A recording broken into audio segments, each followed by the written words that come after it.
2 ദിവസങ്ങൾക്കുള്ളിൽ നാം കണ്ട മുഖ്യമന്ത്രിയുടെ 2 ദൃശ്യങ്ങൾ.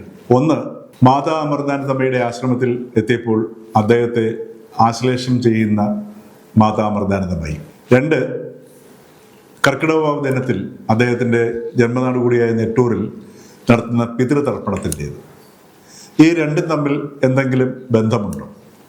ഒരു ആത്മീയത എന്നൊക്കെ പറഞ്ഞു കഴിഞ്ഞാൽ വേണമെങ്കിൽ ബന്ധമൊക്കെ വയ്ക്കാം. പക്ഷേ ഈ 2 ദൃശ്യങ്ങളും 2 ദിശയിലേക്കാണ് നയിക്കുന്നത്. കർക്കിടകവാവിലെ പിതൃതർപ്പണത്തിൻ്റേത് അറിവിലേക്ക് നയിക്കുമ്പോൾ അമൃതാനന്ദമയിൽ ആശ്ലേഷിതനായി നിൽക്കുന്ന വി.ഡി. സതീശൻ്റെ ചിത്രം നമ്മളെ വീണ്ടും അജ്ഞതയിലേക്കാണ് നയിക്കുന്നത്.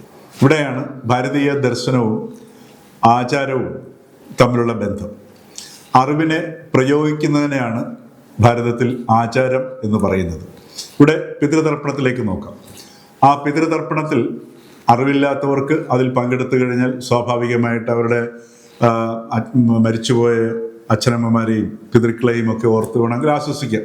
വ്യക്തിക്ക് ആശ്വാസം കിട്ടുന്ന ഒരു സ്വാതന്ത്ര്യം കിട്ടുന്ന ഒരവസ്ഥയുണ്ട്. അതേസമയത്ത് അതിലൂടെ അറിവിലേക്ക് ഉയരണം എന്ന് താല്പര്യമുള്ളവർക്ക് അതിനും അവസരമുണ്ട്. അവിടെയാണ് അതിൻ്റെ ദിശ വ്യക്തമാകുന്നത്. അത് ഏത് അറിവാണ് എന്ന് പറഞ്ഞു കഴിഞ്ഞാൽ ഭാരതീയ ദർശനം തന്നെയാണ്. അതിനെയാണ് ശ്രീനാരായണ ഗുരു അറിവ് എന്ന് വിളിച്ചത്. കർമ്മം തുടങ്ങുന്നത് ഒരു ദർഭപ്പുല്ല് കൊണ്ടുള്ള പവിത്രക്കെട്ട് വിരലിട്ടുകൊണ്ടാണ്. ഒടുവിൽ ഇതെല്ലാം കഴിയുമ്പോൾ ഈ പവിത്രക്കെട്ട് അത് ആ കെട്ടഴിച്ച് നിവർത്തി ഈ പിണ്ടങ്ങളുടെ പുറത്ത് വെക്കുകയാണ് ചെയ്യുന്നത്.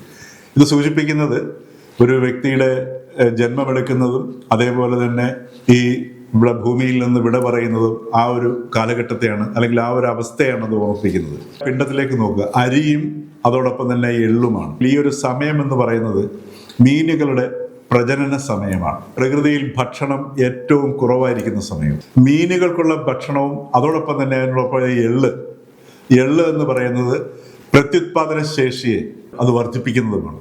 അതുപോലെ തന്നെ ഈ സംസ്കൃത ശ്ലോകത്തിലേക്ക് നോക്കുമ്പോൾ കാണുന്നത് മനുഷ്യരാശി, ഇതുവരെ മനുഷ്യകുലത്തിൽ പിറന്നിട്ടുള്ള എല്ലാവരെയും ഓർക്കുകയാണ്. സകല മൃഗങ്ങളെയും പക്ഷികളെയും പ്രാണികളെയും ഒക്കെ സ്മരിച്ചുകൊണ്ടാണ് ഈ ബലിതർപ്പണം നിർവഹിക്കുന്നത്. മാതാ അമൃതാനന്ദമയി ഒരു വ്യക്തിയെ ആശ്ലേഷിക്കുന്നതോടുകൂടി ആശ്ലേഷിക്കപ്പെടുന്ന വ്യക്തി ആശ്വസിക്കപ്പെടുന്നു. ആശ്രിതത്വമാണ്. ഈ സ്വാതന്ത്ര്യത്തിലേക്ക് എത്തിക്കുക എന്നുള്ളതാണ് ആദ്യം പറഞ്ഞ ബലിതർപ്പണത്തിൻ്റെ പരമമായ ലക്ഷ്യം എന്ന് പറയുന്നത്. ഇവിടെ മാതാ അമൃതാനന്ദമയിൽ ആശ്ലേഷിതരാകുന്ന ഒരു ഭക്തൻ അവശേഷിക്കുന്ന ആ വ്യക്തിയിലെ ആത്മവിശ്വാസം പോലും നഷ്ടപ്പെട്ടു പോകുന്നു. അതുകൊണ്ടാണ് അത് അറിവിൻ്റെ വിപരീത ദിശയിലേക്ക് വ്യക്തിയെ നയിക്കുന്നു എന്ന് പറയുന്നത്.